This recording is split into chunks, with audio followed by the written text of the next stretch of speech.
నీకు అసాధ్యమైనది లేనే లేదు, నీకు అసాధ్యమైనది లేనే నీకు అసాధ్యమైనది లేనే లేదు. సమస్తము సాధ్యమే, హల్లెలూయా, సమస్తము సాధ్యమే. స్తోత్రం నీకు స్తోత్రం, స్తుతి పాత్రుడా నీకు స్తోత్రం, స్తోత్రం నీకు స్తోత్రం, స్తుతి పాత్రుడా నీకు స్తోత్రం. నీకు అసాధ్యమైనది లేనే లేదు, నీకు అసాధ్యమైనది లేనే లేదు, నీకు అసాధ్యమైనది లేనే లేదు.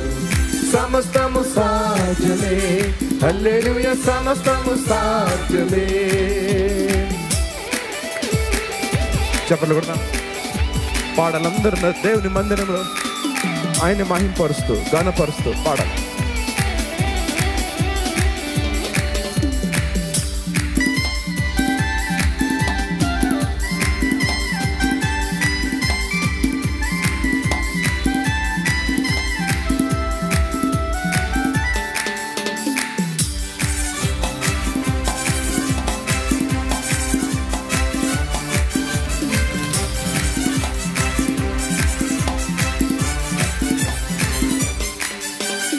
గాలి తుఫానును సముద్రమున నచిన దేవా, గొప్ప దేవా, గగనము చించి మన్నాను పంపిన దేవా, గొప్ప దేవా. గాలి తుఫానును సముద్రమున నచిన దేవా, గొప్ప దేవా, గగనము చించి మన్నాను పంపిన దేవా, గొప్ప దేవా. ఓ తండ్రి నీకే స్తోత్రం, ప్రభువా నీకే స్తోత్రం, ఆమేన్. తండ్రి నీకే స్తోత్రం, ప్రభువా నీకే స్తోత్రం. నీకు అసాధ్యమైనది లేనే లేదు, నీకు అసాధ్యమై. యేసుక్రీస్తు ప్రశస్త నామములో మా ప్రియులందరికీ శుభాలు. దేవుని వాక్యంలో నుంచి మార్కు సువార్త 14వ అధ్యాయంలోకి వచ్చాం. ఈ 14వ అధ్యాయంలో యేసుక్రీస్తు యొక్క శిలువ మరణాన్ని మనము తొందరలో చూడబోతున్నాం. శ్రద్ధగా ఈ మాటలు జాగ్రత్తగా మీరు వినండి. 2 దినములైన ఎమ్మట పస్కా పండుగ అనగా పులియని రొట్టెల పండుగ వచ్చెను.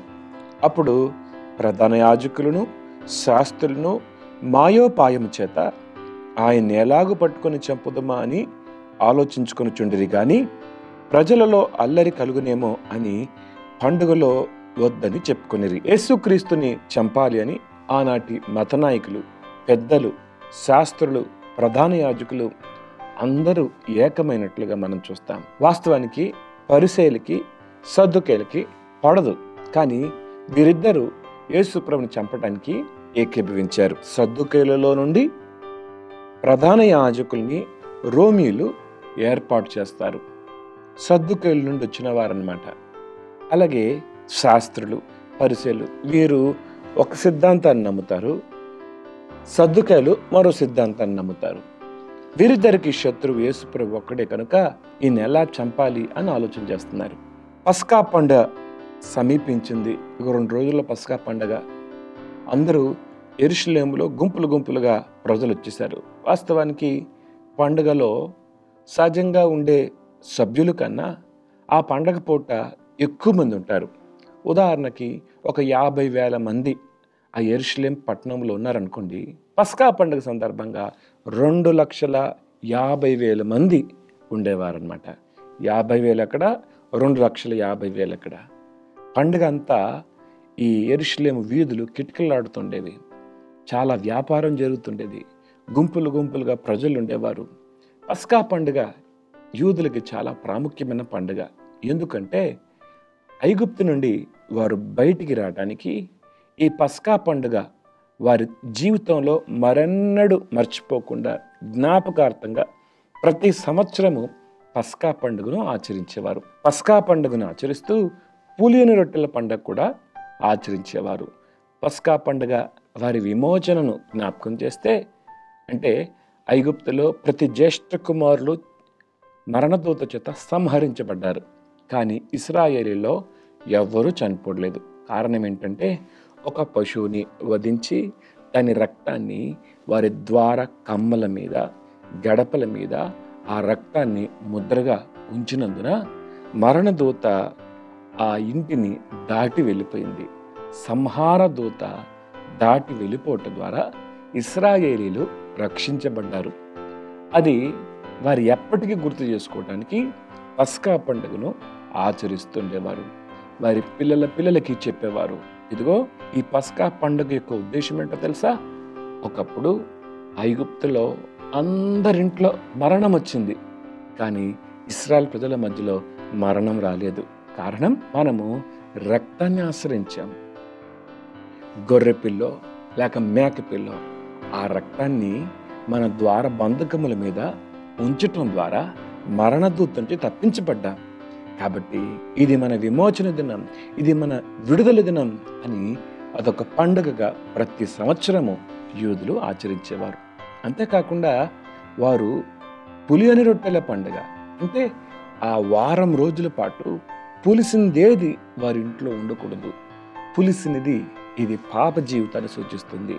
పులిసింది పొంగింది, పులిసింది ఖచ్చితంగా పొంగుతుంది కదా. కాబట్టి పులిసింది పొంగింది ఏది ఉండకుండా వారు తమను తాము పరీక్షించుకుంటూ పవిత్రపరచుకునే స్థితిని తెలియజేస్తుంది పస్కా పండుగ, పులియని రొట్టెల పండుగ.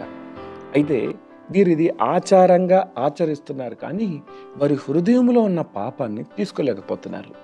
అయితే కృత నిబంధనలో ఉన్న మనము, యేసుక్రీస్తుని విశ్వాసం ఉంచిన మనము, మనల్ని మరణం నుండి నిత్య తీర్పు నుండి తప్పించిన ఆ గొప్ప యేసుక్రీస్తు రక్తాన్ని మనం ఆశ్రయించాం.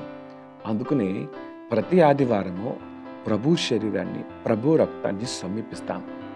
మన యొక్క విమోచన దినాన్ని జ్ఞాపకం చేసుకుంటాం.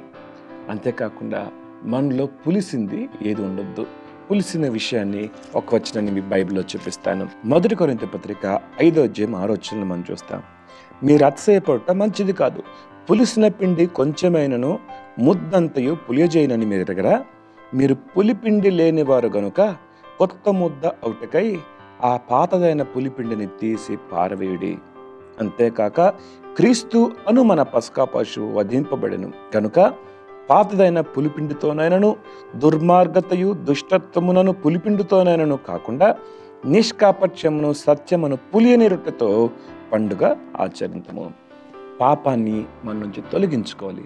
అందుకనే ఇశ్రాయేలీయులు పస్కా పండుగను, పులియని రొట్టెల పండుగను ఆచరిస్తారు.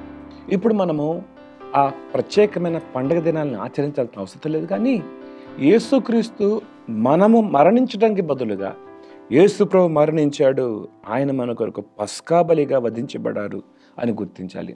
రెండవది, మన ఆధ్యాత్మిక జీవితాన్ని పరీక్షించుకోవాలి. పులిసింది పొంగింది ఏది ఉండకుండా మనం జాగ్రత్త పడాలని ఈ వాక్యం ద్వారా మనం నేర్చుకుంటాం.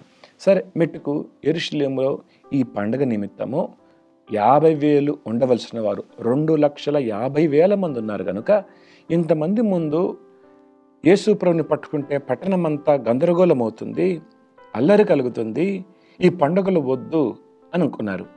కానీ ఎలా పట్టుకున్నారో తర్వాత వచనాల్లో మనం చూద్దాం. దేవుడి మాటలు దించినగాక. ప్రార్థన చేద్దాం. మహోన్నతుడగు దేవ, సర్వాధికారికి స్తోత్రాలు. ఇదిన మీరు మాతో మాట్లాడిన ప్రతి మాటను బట్టి వందనాలు. పులియని రొట్టెలు దేని గుర్తో మేము విన్నాం. పిలిచింది మాలో ఏది ఉండకూడదు. పవిత్రత, పరిశుద్ధతను కలిగి నీకు మహిమను తీసుకొచ్చే సాక్షి జీవితాలు కలిగి ఉంటకు సహాయం చేయండి. అవును, ఆనాటి మత నాయకులు నిన్ను పట్టుకొని చంపాలనుకున్నారు, కానీ పండుగలో వద్దనుకున్నారు. అయితే ప్రభా, నీవు మా కొరకు మరణించడానికే వచ్చావని నీ వాక్యం ద్వారా మేము నేర్చుకుంటున్నాం. ప్రభా, మేము మా విమోచన దినానికి జ్ఞాపకం చేసుకుంటూ నీకు ఎప్పటికీ కృతజ్ఞత కలిగి ఉంటూ సహాయపడమని కృపకు అప్పగించుకుంటూ యేసు నామములో అడుగుతున్నాం తండ్రి. ఆమేన్.